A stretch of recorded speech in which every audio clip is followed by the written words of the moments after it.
Halo, selamat pagi. Hi everyone. Good morning. Coba kita absen dulu teman-teman yang sudah merapat di TikTok untuk sama-sama menyimak duet siaran pagi. Hai Glenda, Okti, Lila, Bunda Afi, Inge, Dina, Lapak Sepatu Ori, Lina, Heart Therapy, Flo, Kiki, aduh, lip balm ya. Ini loh, aku lagi pakai ini. Fox, Fox, Fox, Fox, Fox, Fox. Nah, yes. Selamat hari. Hai Diki. Nova. Oke, prima. Perhatiin gak sih kalau berapa hari ini tuh angin kota Jakarta tuh dingin banget ya? Ya, iya nggak? Sampai kayaknya tuh nggak perlu pakai AC deh. Beberapa hari ini saya di rumah nggak pakai AC. Karena anginnya tuh dingin ya. Dingin banget. Suasananya tuh sampai teman aku ada yang komentar gini. Ih, ini tuh suasananya suasana bulan-bulan berber gitu kan. Kayak bulan Desember, September, Oktober, November gitu ya. Padahal bulan Juli ya. Berasa kayak di Bali kalau lagi Australia winter gitu loh. Oh my, ada yang dari New York. Selamat pagi. Salam buat teman-teman Indonesia yang ada di New York. Ini Fox yang Plum and Glow. Kayaknya ada deh di showcase keranjang kuning aku, dicari aja. Fox Plum and Glow. Jadi dia ada tintednya gitu. Sedikit aja ada warna cherry-nya gitu. Iya kan? Iya kan? Udaranya dingin. buku buku bajakan. Kesannya kalau lihat muka gue udah langsung gitu ya bajakan. Tuh Iwet udah nongol. Coba kita accept dulu. Kak Iwet. Itu dia. Kok nggak bisa dipencet? Itu dia. Itu dia. Hai Riko. Hai. Pagi. Eh, eh, eh, eh, eh, eh, eh, eh, eh,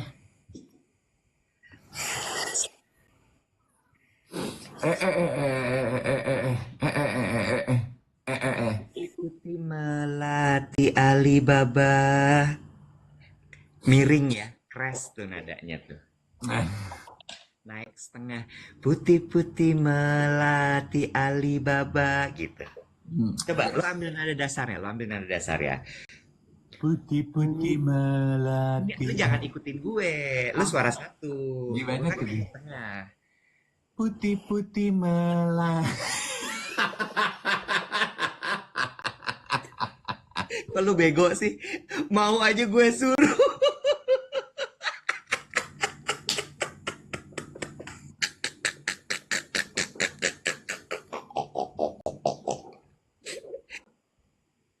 Maaf. Bluetooth udah dimatiin belum Bluetooth? Oh iya. Heran dia. Hidup hari-hari Bluetooth connect. Lah emang lu enggak? Enggak. Gua kan di sini smart living. Semua terhubung near kabel. Lo tahu ya bicara mengenai nirkabel. Gue tuh emang udah orang kuno ya Wet ya. Kenapa? Gue kan punya home theater. Ya. Merek Philips. Hmm. Sekarang home theater gue nggak bisa dipakai dengan TV gue. Dikarenakan Udah nggak kompatibel sama TV gue. Karena TV gue itu udah menggunakan home theater yang Bluetooth. Kesel deh. lah lu pakai home theater apa? Philips. Iya, gue tahu. Maksud gue kan udah nyebut tadi. Lu pasti pakai kabel. Iya. Ya Allah. Sementara TV lu udah smart TV. Segala sesuatu pakai Bluetooth. Iya. Jadi udah nggak bisa nyambung tuh si Philips. Oh. Emang nggak ada socketnya? Maksudnya? Nggak ada itu colok-colokannya?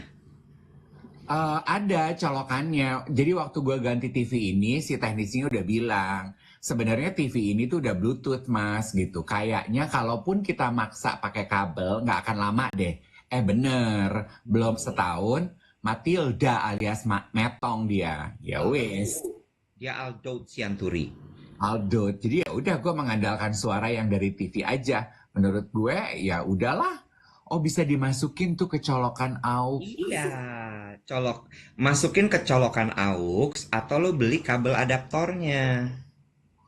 Oh, gue mau panggil teknisi aja deh si Philip punya. Temenan sama anak laki deh, jangan sama anak perempuan terus. Jadi bisa nanya.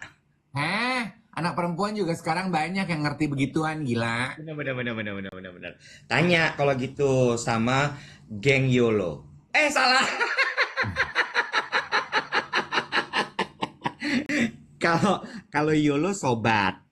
Mm-mm. Kalau kita geng duet. Iya. By the way, kemarin Ivan nelfon gue. Kan Ivan tanggal 11, tanggal 10 kan ada fashion show-nya Sebastian Gunawan. Ya, hari ini. Iya, lu diundang nggak? Enggak. Tanggal 11 katanya lu udah confirm datang ya fashion show-nya Ivan. Confirm. Soalnya gue minta didudukin di sebelahnya lu. Oke. Berderet kita kalau gitu. Mm-mm. Oke. Terus lu udah ngomong sama Ivan. Apa? Apa? Yang udah ngomong mau duduk sebelah gue. Udah, gue udah dikirimin baju, gue udah disuruh pakai bajunya dia. Gue kok enggak?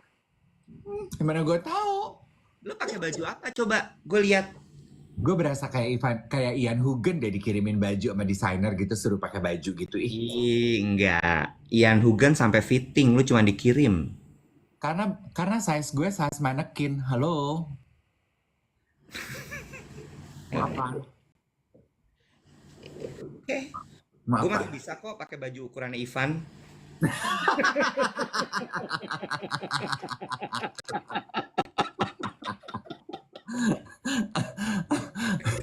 Barijeng ya, Ivan Gunawan ya. Dia ngirimin baju ke gue see through. Bohong lo. Bohong lo. Lihat dong, Bo. Lihat dong. Kenapa sih lo berbagi sama satu geng? Lu beneran mau lihat? Iya, lihat. Ayo. Gue ambilin ya. Iya, coba ya. Nih, kita lagi siap-siap sambil jangan lupa untuk di tap-tap layarnya. Jangan lupa juga untuk absen, mana hati orange-nya teman-teman semua. Jangan lupa juga untuk di-share live ini ke teman-temannya. Karena kemarin tuh ternyata banyak yang kelewat gitu ya. Banyak yang kelewat karena dipikir nggak siaran padahal kita siaran kemarin. Coba. Tunggu gue balik dulu. Oke. Udah gue bongkar. Oke. Are you ready?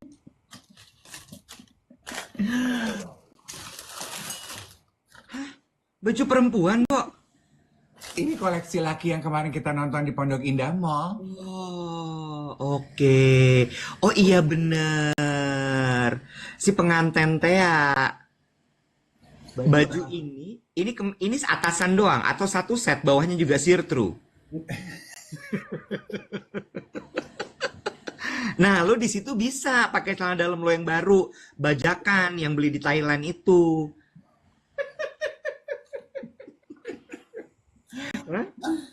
Aduh. Udah Ya, lo coba? Gak surprise lagi dong kalau gue pakai nih semua orang udah nonton. Muat. Ya muat lah. Badan gue tuh selalu M. Celananya apa? Coba celananya. Ada deh. Ih, sombong banget. Parah. Iya, itu abu-abu monyet dia memang. Jadi nanti gue cuma tutupin salon pas aja. Nancy gue ya. Lo kalau lo tutupin salon pas, pedes banget tuh Nancy. Kok salon pas sih? Nipple. Yang pedes itu koyo. Kalau salon pas ya nggak pedes, Giil. Mau coba? Mau taruhan sama gue? Nggak deh. Nggak deh. Ya, gue boleh ambil air panas dulu nggak nih? Silahkan. Oke. Nanti jadi kalau teman-teman yang ada yang terima undangan ke fashion show-nya Sebastian Gunawan atau Ivan Gunawan, Hello hello ya, tegur sapa ya kalau ketemu kita ya. Sama gue tuh pengen apresiasi deh teman-teman yang nonton siaran duet tuh. Kan kemarin ada yang tahu kalau gue tuh lagi berburu Sony Angel buat tempelan handphone tuh pas pergi ke Bangkok. Ada beberapa yang DM gue loh nawarin mau beli apa enggak. Aduh, gue tuh tersentuh banget teman-teman tuh ini baik-baik banget. Thank you loh untuk perhatiannya, I love it. Terima kasih untuk gesture-nya ya. By the way, Baju lu tuh apa sih? Ini yang kemarin merek lokal yang lu kirimin gue di Tokopedia itu ya? Bajakannya Bian kan? gila ya lo. Iya kan? Bordir-bordir bajakannya Studio 133 kan?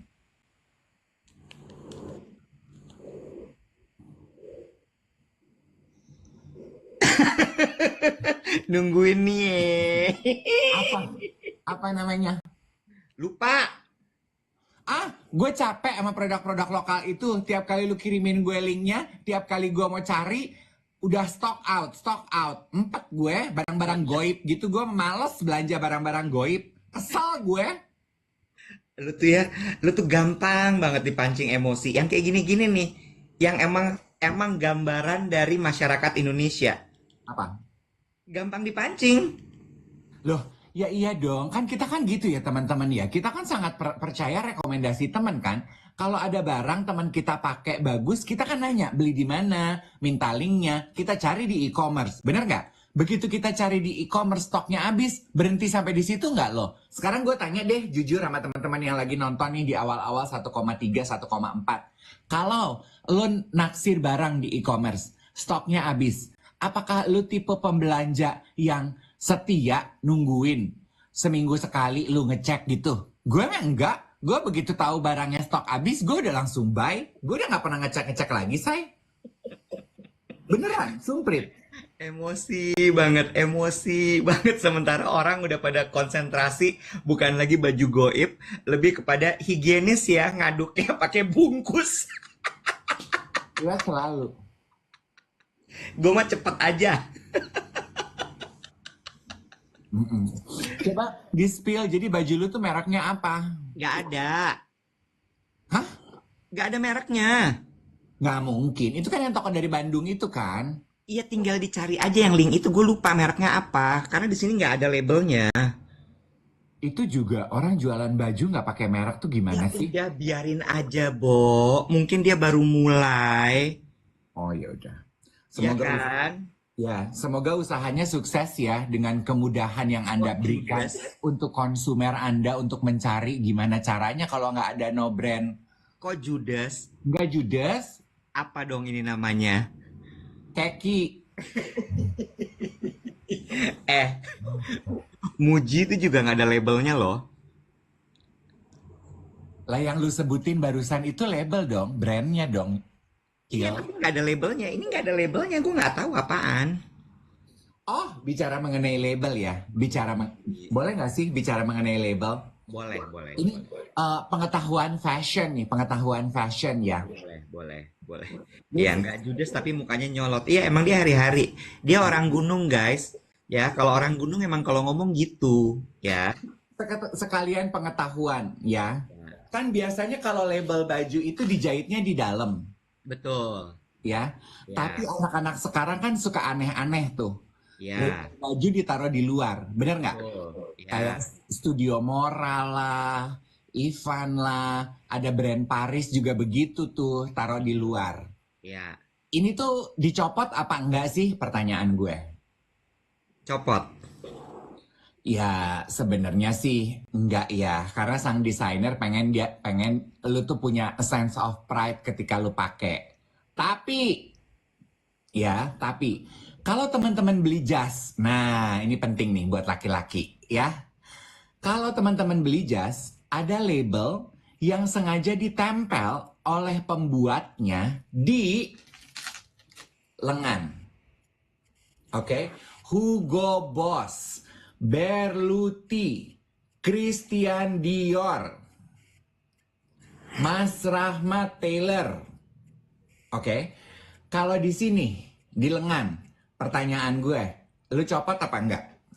Gue nggak mau jawab. Gue jawab apapun hari ini salah. Jadi biar aja geng duet yang jawab. Ayo jawab guys, buruan. Coba. Cabut Hmm? apa enggak? Copot apa enggak? Ayo tuh. Dapat Katanya nggak? Diomedim bilangnya label copot, copot. Eh, aku selalu gunting katanya Nom Nom. Eh, sebentar kok ada hologram-holograman sebentar. Sebentar. Copot sayang. Hingga Haria bilang copot. Eh, Har bilang bener di tangan suamiku copot. Oke. Sky Nimbus nanya kalau hologram topi itu dilepas apa enggak? Enggak, karena kalau itu collectible item. Oh, stiker yang di hologram topi itu. Harusnya Ya, copot loh. enggak. Itu tuh tanda dari orisinalitas. Iya, iya, makanya teori dasarnya kan kudunya dicopot. Cuman kan anak sekarang tuh juga beda sendiri ya aturannya ya. Iya, Tapi yang gua tahu suka-suka aja. kalau yang di sini, kalau lu beli jaket atau suit, itu tuh harusnya dicopot.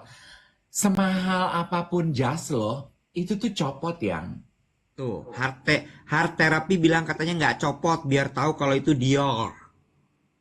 Ih, Tama nanya, warung Pak Chandra Taylor ada apa enggak? Tolong jawab. gak ada. Pak Chandra jualannya gulai Chiang Mai. Gulai daging ciamai. Kalau Mas Rahmat tuh siapa Mas Dev? Ada tukang jahit gue di Majestic. Tuh. LV juga ada sekarang yang naruh di luar celana pendek itu kudu dicopot karena ada ukurannya. Enggak sih. Gini-gini. Kalau misalnya dia oke, yang di jas gue setuju itu harus dicopot. Ya. Terus sebenarnya dicopot atau tidak itu kelihatan dari dia dijahitnya di ujung-ujung atau memang dijahit rata. Hmm. Kalau dijahit rata, bener-bener sekeliling label tersebut dijahit, kayaknya itu memang meant to be exposed. Lah, Iya, mungkin ya. kalau yang anak zaman sekarang emang itu tuh desainnya, itu tuh fashionnya, tahu nggak lo? Ya, mungkin. Makanya kan gue bilang peraturan dasarnya sih setahu gue dicopot. Cuma kan fashion anak zaman sekarang nggak ngerti gue perubahannya. Ya, Mungkin gini kali, kita ambil jalan tengahnya ya. Ini kan supaya yang adik-adik bahagia, Mas Dev juga tenang ya. Karena kan Mas Dev tuh udah berumur gitu ya. Jadi, kalau itu baju resmi, copot guys. nah, Ya, kalau itu baju resmi, udah hitungannya koktail deh. Masuk koktail sampai bener-bener ke baju formal, copot guys. hmm, Nggak elok nunjuk-nunjukin merek hmm. ya. Sama satu lagi adalah ketahuan kalau kita baru belajar beli barang mahal. Jadi dicopot. Tapi kalau memang baju itu casual, dipertahankan nggak apa-apa. Mm-mm. Ya, karena bisa jadi itu adalah part intensi dari si designer untuk mengekspos brandnya. Betul. Jadi sebetulnya sang desainer itu menggunakan lo sebagai sarana branding. Kok lu mau-mauan jadi billboard berjalan untuk desainernya? Kan tadi ada yang bilang tuh juga tumbler corksicle, cork apa sih? Corksicle. Corksicle itu Hmm, stikernya nggak dicopot untuk membuktikan orisinalitasnya. Lah, kan waktu lu beli lu tahu itu orisinal. Ngapain lu mesti membuktikan diri kepada orang lain kalau itu orisinal? Puyeng amat hidup lo. masuk nih topik. Buat apa pembuktian kepada orang lain? Nah, tunggu sebelum nyampe ke situ, masalah baju. Boleh gue pergi sebentar ke walking closet gue yang luasnya 3 kali 3 4 hektar? Oh, wow, gue pikir baru tadi 3 kali 3 meter. Kalau 3 kali 3 meter, gue baru ngomong sombong banget lu. Ternyata 3 kali 3,4 hektar, saudara-saudara. Emang ada-ada aja nih orang. Itu apa sih di belakang kursinya dia, guys? Dipan ya? Betul-betul orang tua dia. Ada dipan di belakang kursinya buat dia leyeh-leyeh. Oke, Jas. ini banyak ya teman-teman laki-laki atau perempuan yang membeli jaket atau setelan di toko jadi atau di tailor, rata-rata di toko jadi. Zara ke, H&M ke, Bershka ke, apa ke? Ya, Oke. Kalau lu beli jacket atau ya, suit, ya. kan di belakang jas itu ada panelnya ya, Wet. Iya, betul. Copot, copot. Kalau lu beli ini di toko, panelnya tuh ada yang di samping dua, Ya, ada yang di tengah. ya. Di Tergantung dari toko, modelnya. yes. Ini juga ada beda fungsi ya. Ya, Kalau yang kalau pantatnya, pantat lo gede, pakai yang double, jangan yang di tengah. kalau lu nggak punya pantat, Tengah. kalau formal biasanya dua. Ya, Ada juga yang teori British, Italian, beda-beda deh ya. Tapi rata-rata kebanyakan orang yang gue lihat dan juga konten-konten kreator tuh yang pada bikin begitu madep belakang gue lihat jasnya. Kalau lo beli ini di toko, ini tuh dijahit. ya, Kenapa ini dijahit? Supaya ketika digantung ini nggak berubah tuh. duduknya. Tapi begitu lu udah beli, lu udah bayar, ini lu gunting yang Ya, sehingga ini berfungsi. ya, lapel, namanya lapel, saudara-saudara. Yes. Kenapa dijahit? Supaya dia duduknya, supaya it stays still on the hanger. Ya, Tapi kalau lu udah beli, lu mau pakai, dibuka dong supaya ini berfungsi. Plus nah, ketahuan kalau lu nggak minjam. nah, Paham? Yang biasanya dijahit juga di toko kalau lu beli jaket adalah, ini ada kantong. ya, Kantongnya dijahit biasanya juga. dijahit juga supaya dia itu nggak eber-ewek. Ya, Nanti lu buka. Jadi kalau lu, dia ada fungsinya kalau lu mau pakai. ya, Ngerti? ngerti. Makasih. Hari ini. Apa? Enggak. Bluetooth lo nyala. Gua pernah pakai Bluetooth. Emosi lagi.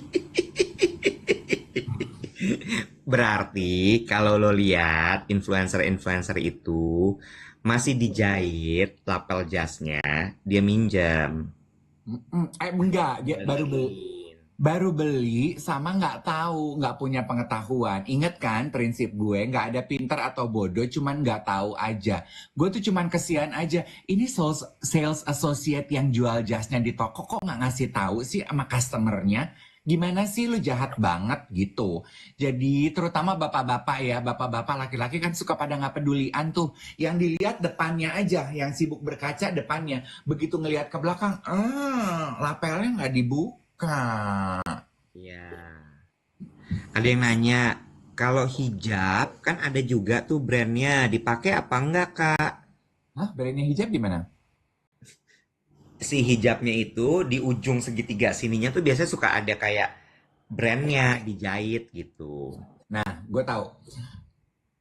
Ya, yang gue tahu kalau brand hijab itu biasanya dibuatnya dari benda berat, Ya, lempengan apa. Itu tuh ada fungsinya loh ditaruh di ujung biar apa sih, Kak? supaya dia memberatkan ujung hijab lu di belakang. Jadi Nah, dia nggak ketiup-tiup, jadi dia duduknya bagus. nah, jadi artinya apa, Kak? Kita copot apa enggak tuh? Nggak usah. Oke, makasih ya, Kak. Udah puas, Kak? Kalau lu beli tolak angin, lu mau make, ya, sebelum lu tuang, lu robek Ya, supaya keluar. bener, Kak. Tapi ini antangin, Kak. Beda brand. Ideologinya sama. Fungsinya sama. Buat AE juga kan. Obat AE kan.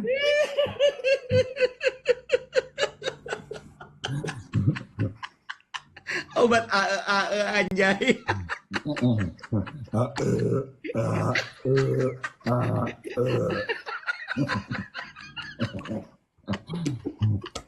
Hah? Puas. Aduh. Eh, Apa? ada beberapa nih yang pengen gue bahas sama lo. Oke, silakan digelar. Pertama, kemarin tuh temen gue ngajak gue ketemu. Mas, ketemu dong, dia bilang gitu. ngapain gue bilang gitu kan ya. Gue pengen diskusi nih mengenai entering 40. Astaga, berarti teman lo ini baru mau masuk usia 40. Tahun ini dia 40.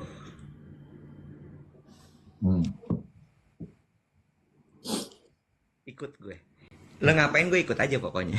Gue tadi ada yang bilang, ada yang nanya cangkir gue apa, terus ada yang bilang Royal Doulton, betul. Dari pilihan Ya, gue sih cangkir gue beli di Tokopedia. Ini bikinan dari artisan lokal, seniman keramik. Gue mau udah pakai cangkir dari zaman sebelum e-commerce muncul yang. Apa tadi lo mau kata? Pilihan cangkir itu memberikan gambaran jelas karakter kita yang masing-masing.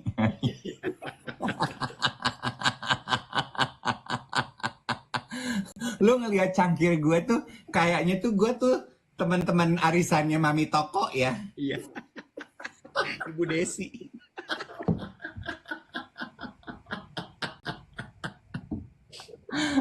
Kalau gue apa kira-kira nih? Kira-kiranya apa nih kalau gue nih dengan cangkir tidak beraturan gini? Oh gitu tuh, lu tuh teman-temannya Adi Kompas, teman-temannya Yakamel Babots. Lu tau nggak seniman tuh yang gue suka, yang gue kenal, Babots, yang bikin karikatur Babots. Tahu. Amel ya? Itu teman-teman lu tuh kayaknya ya. Royal Albert.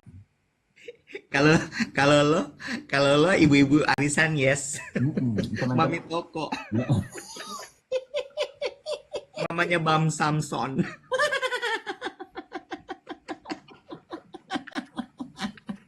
Aduh. Iya, Bo. Entering 40. Oke. Ternyata seribet itu entering 40. Iya, buat yang baru mau masuk 40 tuh memang agak sedikit deg-degan ya. Terus kenapa cerita temen lo? Apa yang menjadi concernnya dia masuk 40 tuh apa?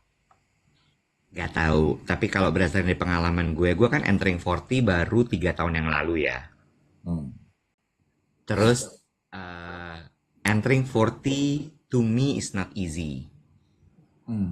Karena gak tahu ya, tapi peralihan dari angka 9 ke angka 0 kayak 29 ke 30, 39 ke 40 itu menurut gue banyak yang terjadi terhadap diri lo, terhadap hormon lo, dan juga semua yang ada di sekeliling lo. Sehingga akhirnya tuh kayak jadi, ini kenapa begini sih, ini kenapa begitu sih, rungsing aja bawaannya. Ya, lo mulai mempertanyakan eksistensi lo di dunia ini, lo mulai mempertanyakan pencapaian lo mulai melihat kok mulai kendor ya, kulit tuh berantakan muka 39 ke 40, crazy berantakan kalau gue. Perubahannya signifikan, ada dari signifikan. Ya, kulit kusam. Padahal tadinya enggak. Tiba-tiba krim muka lo tuh jadi apa tuh namanya, Bo? Kalau misalnya dia udah nggak berfungsi lagi? Baal. Lebih ilmiah dong. Krim muka lo tuh jadi resisten. Kok nggak ngefek nih? Biasanya bagus dia tuh. Ini udah gue beli paling mahal nih. Kenapa dia nggak bisa lagi? Mulai kesel. Terus temen lo juga mulai komen tuh kalau udah kayak gitu. Tuh lipatan dahi lo tajam banget ya, dalam banget ya. Ya. Mulai keder. Ya. Berat badan nggak turun-turun. Ya, nggak segampang itu, nggak segampang waktu umur 20 nurunin berat badan. Iya. Abis itu susah tidur. Lu kayaknya banyak problem ya, Bo? Lo enggak emangnya? Sejujurnya sih, waktu umur 37 gue mengalami itu semua. Ya kan? Itu makanya kan ada usia, pokoknya dari angka 7, 9 ke 0, itu biasanya tuh stagingnya gitu tuh. Makanya kan kalau di 20-an ada Club 27. Hmm. Do you know that? Nggak. Lah gimana sih? Lo Club, nggak tadi. Club 27 apa? Gue. Club 27 itu jadi gini, ini sebenarnya berawal dari banyaknya selebriti Hollywood yang menyelesaikan hidupnya di umur 27. Menyelesaikan tuh menamatkan hidupnya. Ya, Amy Winehouse. Terus dulu siapa ya? Kurt Cobain kalau nggak salah. Itu semua di angka 27. Hmm. Kenapa? Karena di angka 27 itu kalau lu di 37 tadi ya. Itu tuh kayak semuanya tuh geser gitu. Dan lu kayak you just cannot help it. Hmm. Nah, puncaknya tuh di 39 ke 40. Oke. Nah, mungkin pada saat lo 37 dulu itu lo langsung bertindak. Mm-mm. Lo mulai perawatan, Ya. ya. Mungkin lo kemudian menghabiskan waktu lo untuk mendekatkan diri sama Tuhan. Waktu itu lo bukannya waktu 37 itu lo ngambil kelas apa kayak problem solver gitu, life coach kan? Mm-mm. Nah, tiba-tiba lo ngambil kelas life coach biar apa? Iya. Sebenarnya Walaupun ada gunanya sekarang ya, ada gunanya gitu. iya. Gue ngambil itu tuh untuk diri gue supaya gue bisa mengupas masalah-masalah di hidup gue. Dan memang gue tuh sempat konsultasi ke psikolog. Bedanya psikolog sama psikiater apa ya? Psikiater ngasih obat, kalau psikolog cuman konsultasi. Oh iya, gue psikolog. Mm-mm. Ke psikolog. Dan memang gue beruntung lah, gue tuh privilege lah, ada yang bisa membimbing gue sail through to my 40. Tapi seperti yang gue udah pernah bilang di podcast YOLO ya, tadi kan Becky komentar lah kalau gue udah umur 55 gimana, itu challenge-nya beda lagi ya. Iya. Tapi once I sail through, gue berhasil melalui kerikil-kerikil hambatan hidup, rintangan hidup di usia 37, dan akhirnya masuk di usia 40, gue akhirnya mengerti dan paham Iwet, jargon yang bilang bahwa 40 is the best time of your life. Now I understand what it meant. Tarik nafas. Ngapain? Gue justru mau bilang, Bo. Titik balik itu kan sebenarnya banyak ya. Ada 27, 37, 29, 39, 40 gitu ya. Tapi gue ngerasa bahwa semakin lo dewasa itu, life is not getting easier. Life is not getting easier. The best moment? Maybe. But is it getting easier? No. Yeah. That I agree in a way. Life may not get easier, but when you reach 40, you become stronger. So you tackle life a lot smoother. Nah, become stronger ini menarik buat dibahas. Untuk teman-teman yang mungkin usianya sekarang masih di 20-an, 30-an. Prepare yourself. Equip yourself. Ya, bener. Prepare yourself, equip yourself. Equip tuh apa? Tabungan. Itu berguna banget. Karena, again, life is not getting easier. Health is declining. Lo harus punya pegangan. Itu satu. Itu pentingnya nabung. Lalu kemudian yang kedua adalah tadi kan equip, prepare. Prepare itu adalah lo latih badan lo supaya lo kuat. Lo latih badan lo bener deh. Lo latihan shoulder, lo latihan squat supaya lo berdirinya tuh jejak. Ini arti kata bisa harafiah, non harafiah ya. Nggak gontai, nggak limbung gitu.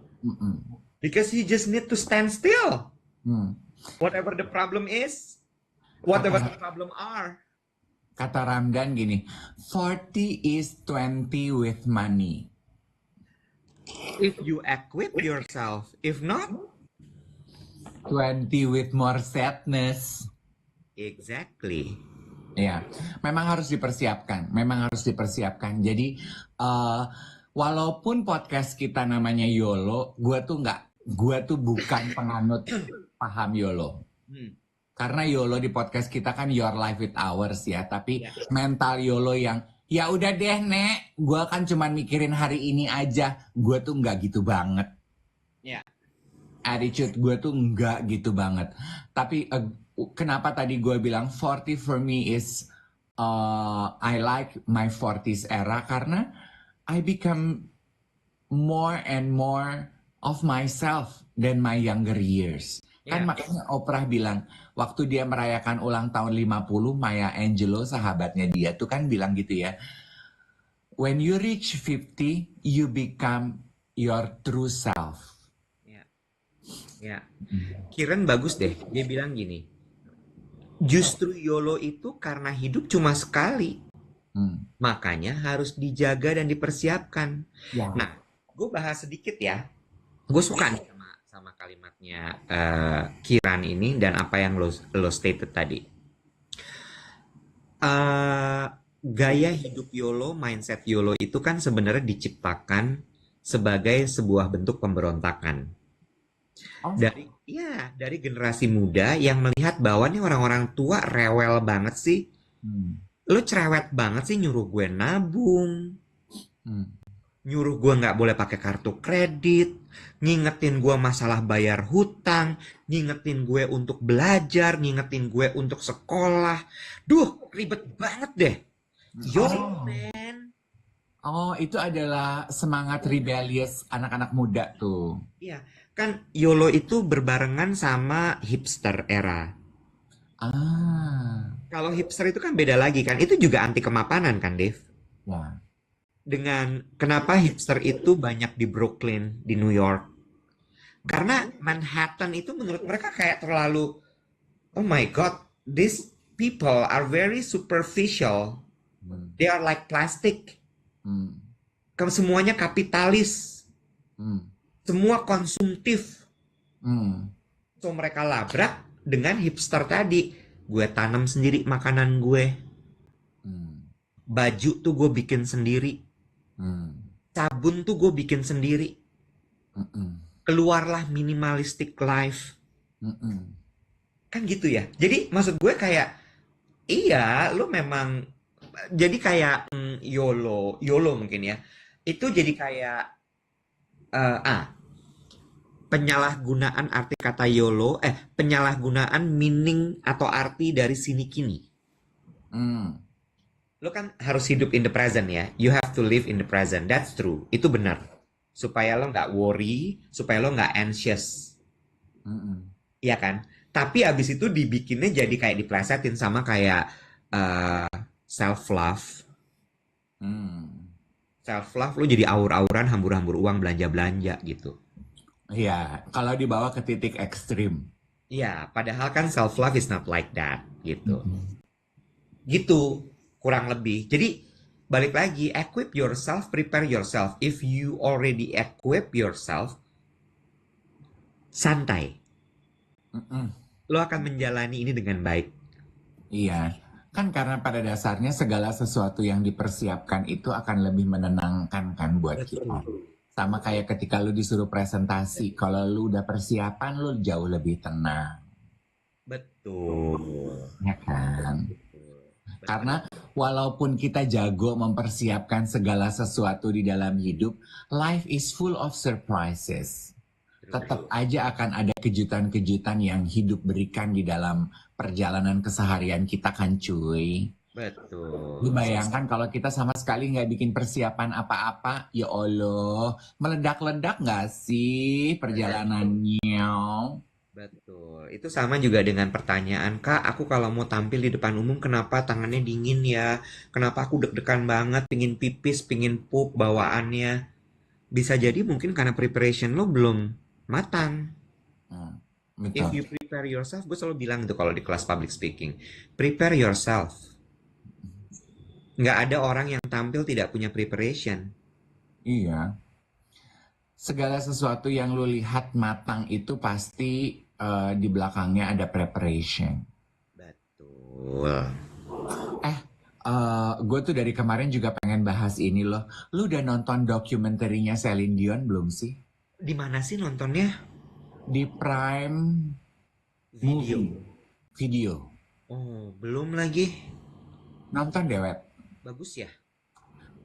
Bagus sekali. Oh iya, Judulnya I Am. I Am. Mm-mm. Kan snippetsnya udah banyak tuh ya yang posting gitu ya. Ya. Ya, Baim juga posting tuh di Instagramnya. Posting tapi nggak ada konteks gitu, gue juga bingung. Siapa Baim? Baim Wong. Oh, dia posting. Kayaknya dia penggemar Celine Dion juga. Masa? Coba dicek lagi deh. Maksudnya? Maksudnya. Bentar ya, gue buka pintu dulu. Oh, supir lu datang ya. Hai Becky, kamu pasti udah nonton kan dokumenterinya Celine Dion? Aku belum lagi.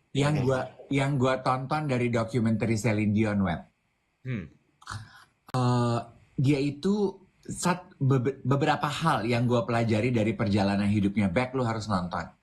Satu, dia itu konsisten, Bo, dalam hidupnya. Dari dia kecil, dia itu cuman punya satu keinginan, Wet. Dia cuman ingin bernyanyi. Oh, bukan jadi orang terkenal. Dia hanya pengen nyanyi. Oh. Kenapa she is so broken hearted right now dengan penyakit Steve syndrome yang dia alami? Karena penyakit itu take away the only thing yang dia inginkan di dalam hidup. Oh my God. Dan yang gue acung jempol ya, di era semua sibuk mempertontonkan highlight dan spotlight, menurut gue dia dan tim manajemennya sih hebat banget. Di dokumenterinya itu ya ada satu adegan yang dibahas semua orang. Dia kan orang bertanya-tanya, emang kenapa sih Steve Syndrome? Emang kenapa sih Steve Syndrome? 1 di antara 1000 loh yang sakit itu. Jadi Steve, muscle di badannya tuh Steve. Kalau dia kaku, dia bisa kecekek. Dia rib cage-nya itu bisa mendadak stiff dan dia bisa kehilangan napas loh, Nek. Kalau lo kebayang dong, if all the muscles in your body stiffen, ya lu hilang napas dong, Wet. Dan ada satu momen di dalam dokumenterinya itu, ini potongannya udah di mana-mana jadi bukan spoiler. Yes, ratunya spoiler. Dia lagi nyanyi, tiba-tiba dia kejang, kumat. Itu yang diposting. Nah, momen itu yang diposting oleh Baim. Oh my God. Kaku aja gitu kayak boneka Pinocchio kayu. Terus? Semua tercekek, semua tercekat. Terus dia jatuh, pek, gitu. Jatuh aja kayak kayu. Terus dia tidak boleh bernyanyi. Jadi dia tidak boleh forcing herself. Yes. Karena bernyanyi itu kan forcing kan. Ada some body organ yang harus dia aktifkan gitu. Tapi ya, mental juaranya Celine Dion. Karena singing is the only thing she ever wanted in life, Web. Walaupun dia sakit gitu, Bo, usahanya dia untuk mengembalikan tenaga kesehatannya dan juga untuk bisa kembali bernyanyi. Gak ada yang bisa lawan. Determinasinya, determinationnya, gak ada yang bisa lawan, Bo. Dia nyanyi lagi. Dia lagi latihan untuk mulai nyanyi lagi. Wow. So, it's not cancer ya? Yang gue dengar kan cancer katanya. Enggak ya? Steve Person Syndrome. Kasian ya. Dia ditinggal suaminya, Nek. Suaminya meninggal. Oh iya. Suaminya yang cancer. Gitu, Bo. Oh my God. Di luar dari itu ya, Bo, dia kan nyanyi udah lama banget ya. Rumahnya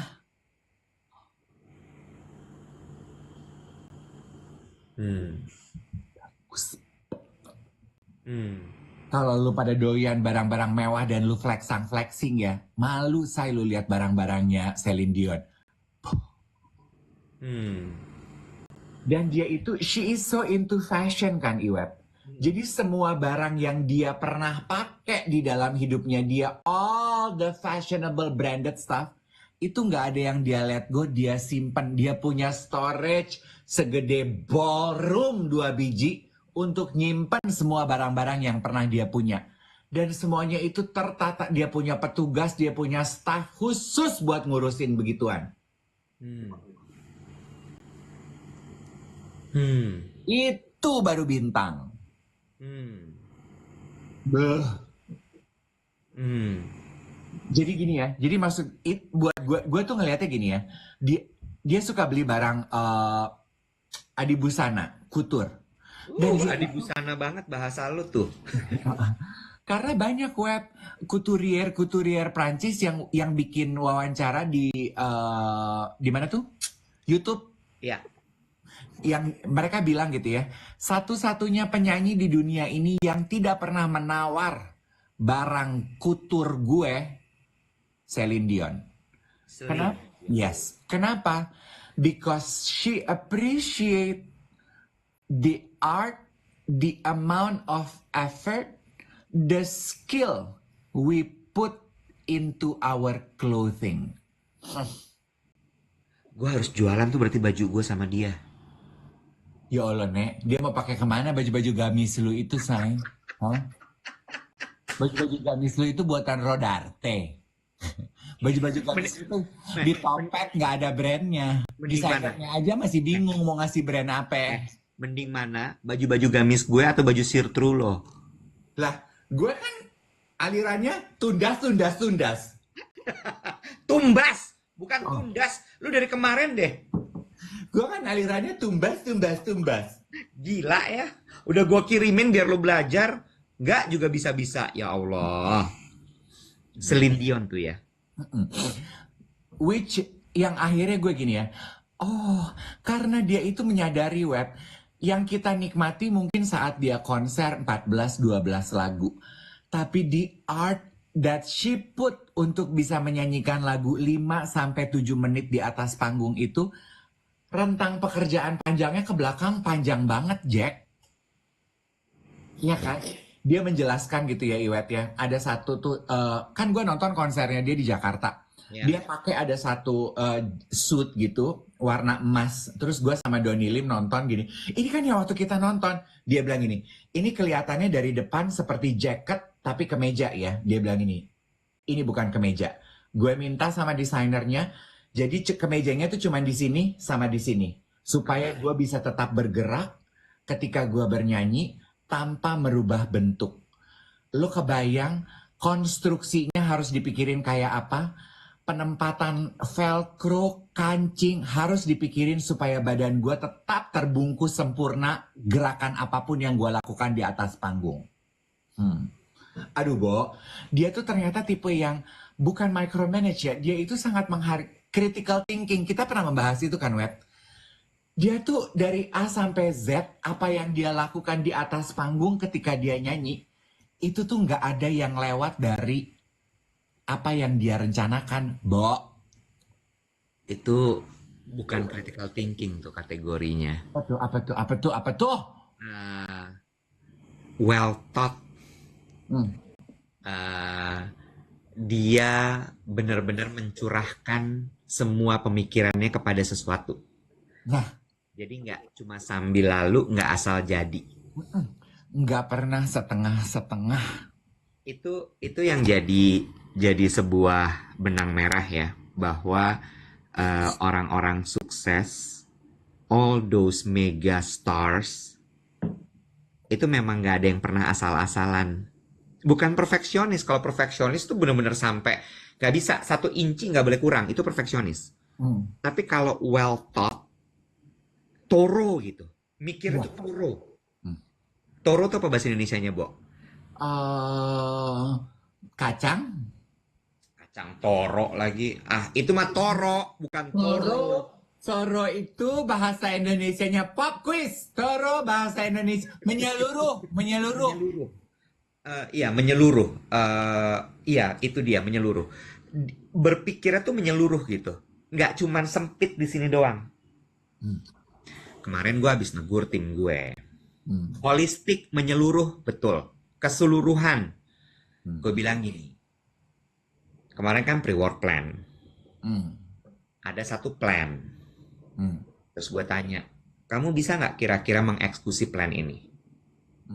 Terus dia diem.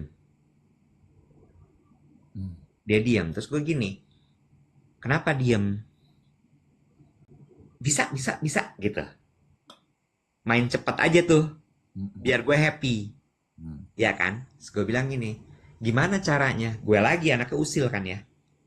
Karena gue mau melatih dia gitu, bahwa nggak bisa. Lo harus lihat ini ketika lagi di present, bukan cuma disimak. Lo pikirin, ide ini nuruninnya gimana? Lo harus kontak siapa? Lo harus bikinnya gimana? Vendornya siapa? Ketika nanti dieksekusi, eksekusinya gimana? Siapa nanti akan ngerjain? Budgetnya berapa? Make sense nggak? Baru terakhir gitu. Bengong dia. Gue bilang gini, kalau lo nggak pernah menerapkan berpikir holistik, berpikir torot seperti itu terhadap segala macam hal, semua akan jadi asal-asalan. Dan bahkan kalau di pekerjaan, itu bisa jadi nggak kejadian. Karena semua orang komplain gitu. Kan waktu kita membahas, gue udah posting di TikTok gue membahas mengenai ini kan, critical thinking, critical design, apa tuh istilah lo waktu itu? Design thinking sama critical thinking. Design thinking, terus kan gue bilang melempar ide layaknya petasan gitu. Udah yang penting bunyi aja, abis itu nggak dipikirin apa. Ada yang komentar gini, tapi apa jadinya Kak kalau kita punya atasan yang selalu mematikan ide kita setiap kali kita melontarkan ide. Lama-lama itu akan membuat kita jadi tumpul nggak sih? Iya juga, Wet. Jadi, what I'm trying to say is, kita juga harus bisa learn to push and pull at the right time, the right place gitu. Jangan buru-buru memadamkan spark ide mereka gitu. Karena kan tujuan kita sebetulnya cuma pengen melatih mereka untuk kalau membuat ide itu harus thorough. Iya. Iya kan, gitu. Merangsang. Iya. Bukan mematikan gitu. Karena buat ada juga loh ternyata orang-orang yang mentalnya tuh nggak sekuat itu gitu. Ketika atasannya bilang, oke, lu udah pikirin belum vendornya apa? Lu udah pikirin belum kejadiannya kayak apa? Lu udah pikirin belum di situasi negara tropis ide lu itu applicable apa enggak gitu. Kayak ada juga yang menganggap itu sebagai rejection gitu. Nah, gini. Disinilah pentingnya diskusi. Ya, menurut gue gitu. Karena kalau misalnya atasan yang jelek, ketika misalnya dia nanya nyecer gitu, terus kemudian diajak diskusi, Mas, Pak, saya nggak paham yang di part itu. Boleh nggak dikasih arahan? Lalu dia menolak memberi arahan atau dia tidak bisa memberikan arahan, itu jelek. Itu namanya tidak konstruktif, itu destruktif. Tapi ketika dia nyecer, kemudian, oke, saya udah tahu part ini, tapi part yang sana saya nggak tahu. Boleh nggak saya dikasih tahu? Di situ terjadi diskusi. Dan menurut gue, atasan yang baik pasti lebih menghargai yang kayak gitu, Bo. Ya. Setuju nggak lo? Karena jadi gini, oke, anak ini udah punya modal. Atasan yang baik akan mengempower dia, oke, part yang itu aku bantuin ya. Caranya begini, kamu kontak si ini. Kalau kamu nanti kesulitan, bilang ya, biar aku yang kontak. Tapi bukan berarti kemudian, boleh nggak mas yang kontak? Nggak gitu sayang. Bener nggak? Iya. Kamu dibayar untuk mengerjakan itu. Tugas saya memberikan arahan dan membantu kamu. Supaya pekerjaan itu terjadi. Gitu. Iya. Bener nggak sih? Betul. Sama, ini biar adil, biar kayaknya kita juga, biar adil lah kedua sisi ya. Sama kembali ke prinsip dasar komunikasi ya. Rata-rata it's not the message. When you try to convey a message, bukan kata-katanya, tapi cara penyampaiannya. Ya. Jadi intonasinya, facial expressionnya. Ketika lu ingin berusaha merangsang anak buah lu untuk berpikir thorough, ya kan? Please put extra effort dengan intonasi, facial expression, jangan terlalu mengintimidasi gitu kan. Itu yang masih gue pelajarin sih, karena agak susah untuk tidak intimidating di tengah-tengah dengan, ya kadang-kadang leaders itu juga overwhelmed kan. Memang, karena kan kewajibannya banyak ya, nggak cuma itu Betul. aja. Betul. Sehingga dia kadang-kadang tuh yang suka dilupa sama leaders adalah itu tadi, memperhatikan bahwa kadang-kadang ada anak buahnya yang mungkin tertekan ketika ditanya seperti itu gitu. Ada Hmm. yang mungkin merasa bahwa dia nggak siap gitu. Hmm. Cuma ya mungkin leadersnya mikir kayak, ya gue mau cepat, ini mau kejadian, anak ini mesti perform, jadi cepat aja gitu. Jadi Mm-mm. akhirnya jatuhnya kayak seolah-olah ngegas Mm-mm. itu. Maaf, maaf, ketinggalan. Toro apaan tadi ya? Kacang sayang, kacang toro sayang. Toro, toro teh naon tadi bahasa Indonesianya ya, Beb? Menyeluruh, holistik. Iya, End to menyeluruh. end. End to end. Mm-mm. Mm-mm. Mm-mm. Mm-mm. Mm-mm. Ada yang bilang katanya punya bos kayak Kak Iwat sakit perut tiap hari. Oh, GERD sayang. Udah nggak sakit perut lagi.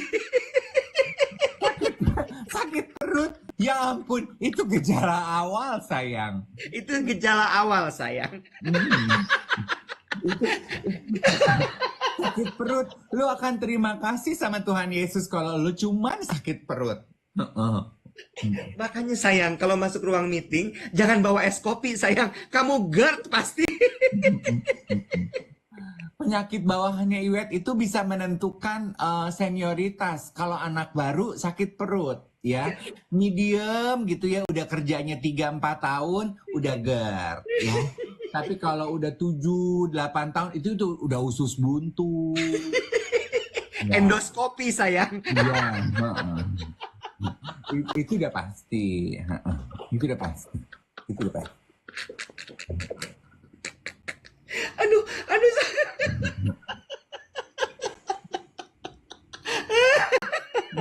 Tapi ya Iwet ya, gue juga masih belajar loh. Gue tuh nggak cuman memojokkan Iwet ya. Gue juga Iya. masih belajar ini ketika gue berbicara kepada keponakan gue, adik-adik gue, teman-teman gue gitu ya.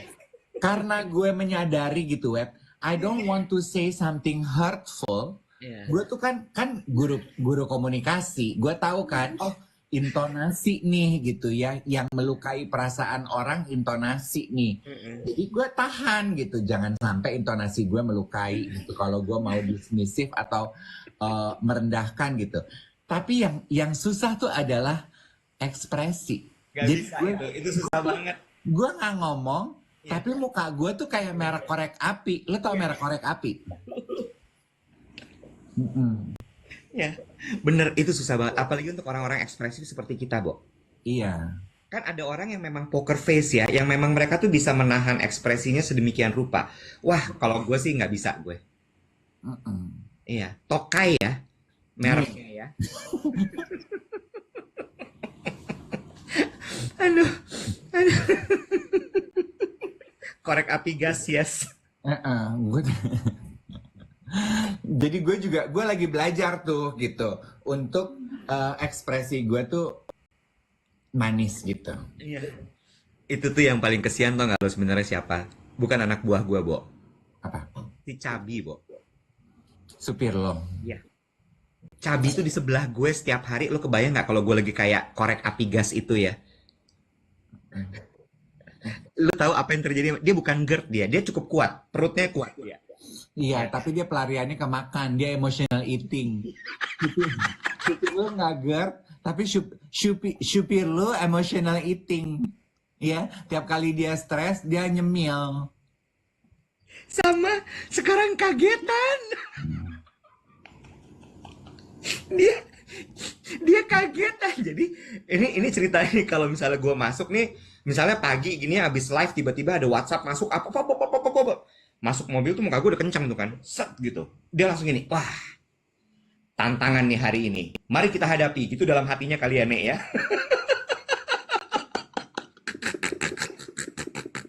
Terus salah dia juga. Dia tuh selalu bilang, "Mas, duduknya di depan aja, jangan di belakang." Dia bilang gitu. Oh ya udah, gue duduk depan. Nyetir Ya nih dia. mungkin dia pengen sambil pegangan kali. Biar akrab, yes. Nyetir nih dia. Nyetir, tegang kan? Konsentrasi penuh dia. Ntar tiba-tiba telepon gue bunyi ayam.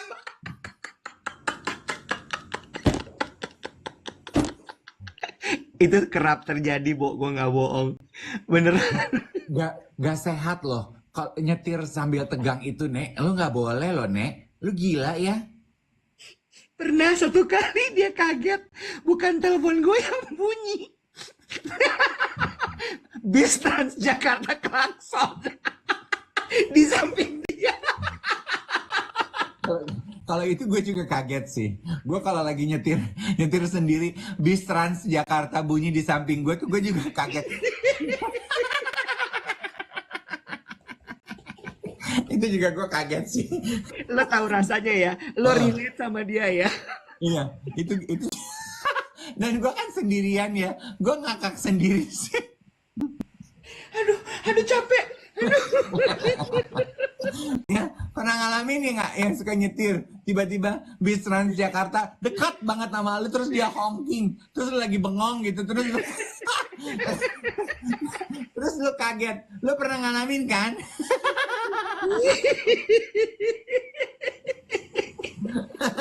Ya kan? Ya kan? Lu kalau kayak gitu ekspresi lu gimana? Iya gue kan gue gitu. Terus biasanya habis itu ya gue gini Iya sama. Gue gini, lu gila ya gue bilang. tapi gue nggak buka kaca kan gue cemen. Iya, dia juga nggak buka kaca. Wah, dia gitu. Kayak gitu.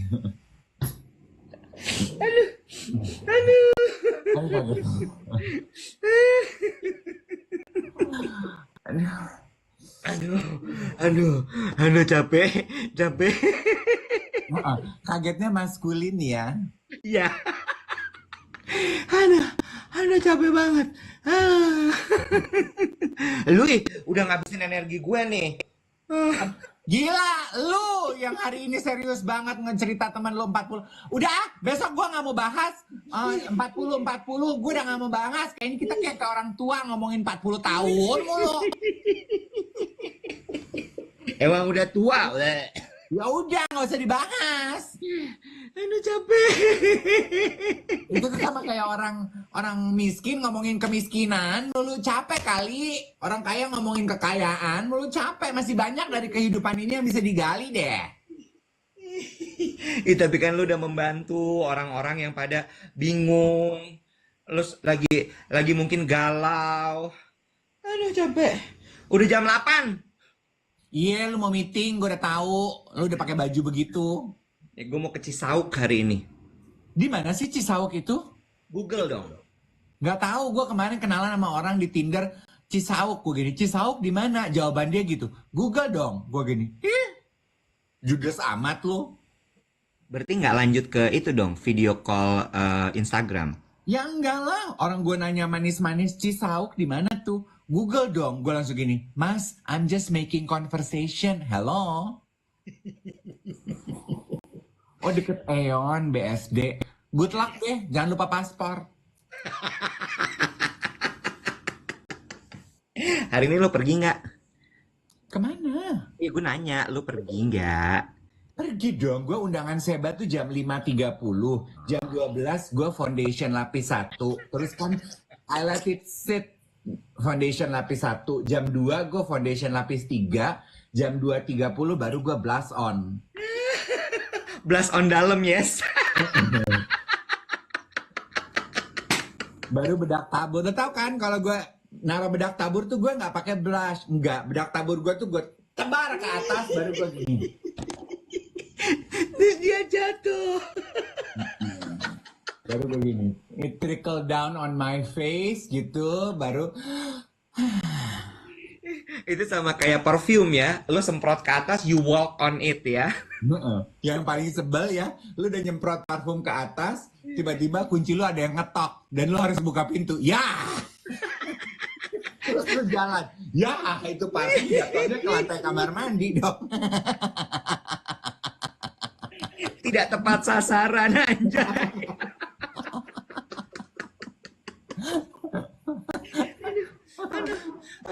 Udah jam 8, besok kita ketemu lagi ya guys. Sampai ketemu besok